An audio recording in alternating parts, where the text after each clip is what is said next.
From the opinion pages of the Wall Street Journal, this is Potomac Watch.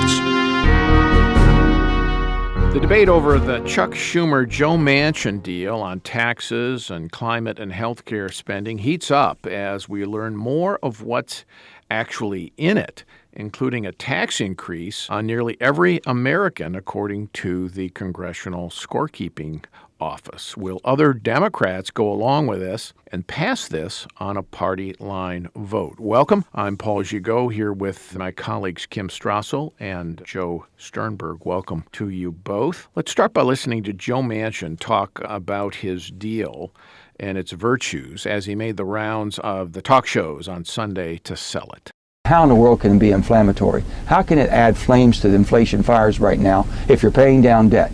You're increasing more production from fossil industry and energy, and we're doing it cleaner anywhere in the world. We'll be energy independent.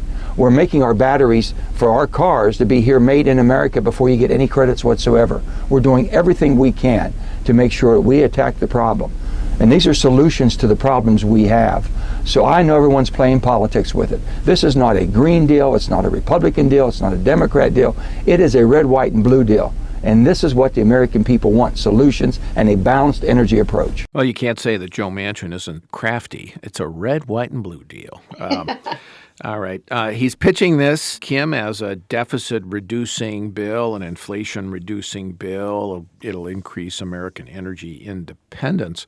I would note on the deficit reduction side, just one factual point, the Penn-Wharton budget model, which is a modeling operation that models the economic impacts of tax and spending fiscal proposals, broke this down and said there's no deficit reduction in here at all until the year 2027. So not much impact on inflation here in the near term if your analysis is that reducing the deficit reduces inflation, which I don't accept necessarily. But what do you make of the rest of his argument? Yeah, well, here's a problem for Democrats, and in particular for Joe Manchin, is that if you do buy that argument that reducing deficits somehow reduces inflation, then this bill actually does the opposite, at least in the beginning.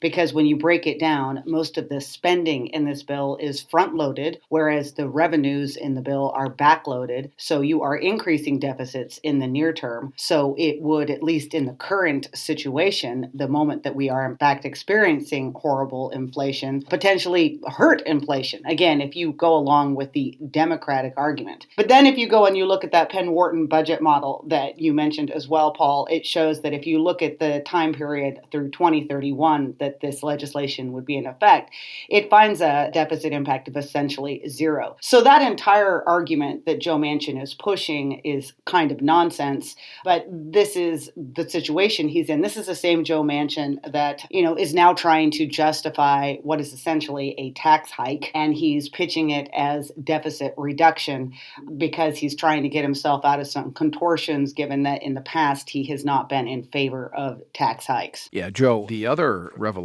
here over the weekend, apart from the Penn-Wharton budget model, just on the factual analysis of the bill, and all kinds of interesting things you're finding out. It turns out, when you actually look at the details of a 725-page bill, you find some things the promoters aren't selling.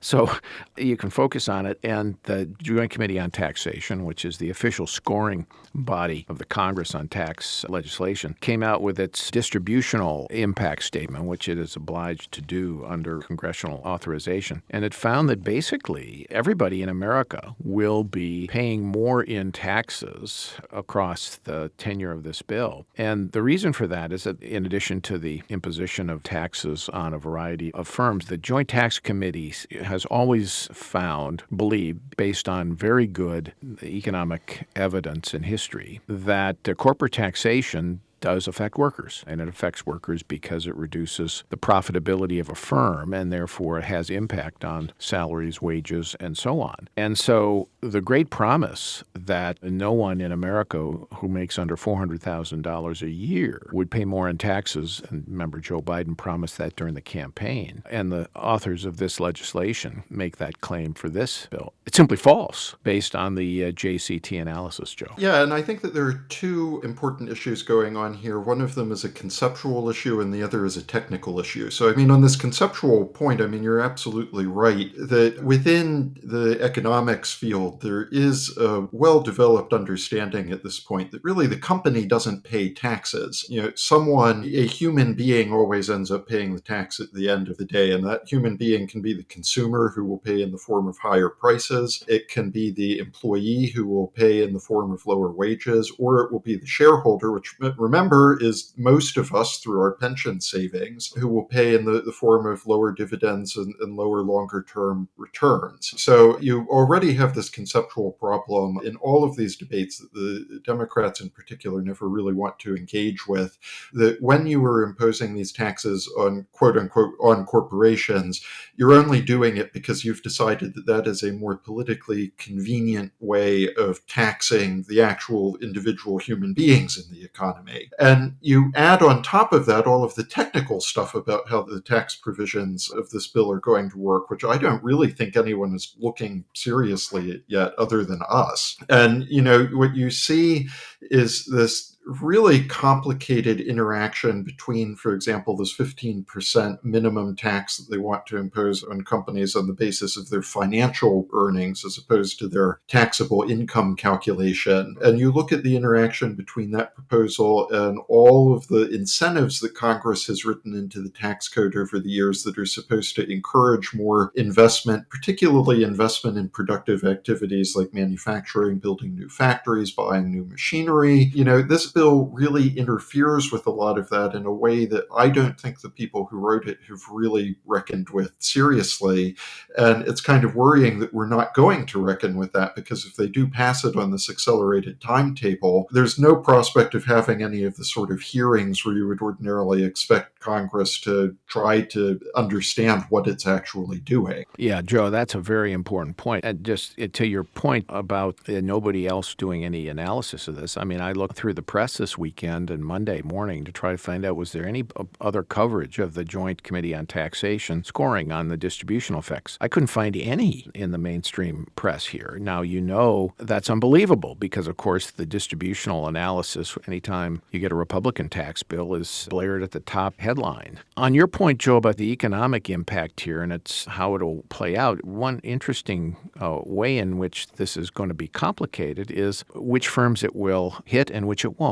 Now, Joint Tax Committee also has looked at which firms would be affected by this book income tax, and it finds that a little less than 50% of the hit will be on manufacturing firms, American manufacturing firms. And this is because, in part, these manufacturing companies get accelerated so-called bonus depreciation, which they can write off their investment in facilities and so on. If you're a retail firm or a wholesale trading firm, you don't have that use of depreciation, so your hit will be less. But here's the kicker. They love to say, everybody will pay, all companies will pay at least 15%. Well, guess who's going to be exempted from that 15%? Companies that take these green energy tax credits. So if you're Citibank and highly profitable firm and you invest through lending or otherwise in these green energy credits, you could have enough reduction in your tax liability to pay less than a firm that doesn't do that. And there's going to be complications here. And,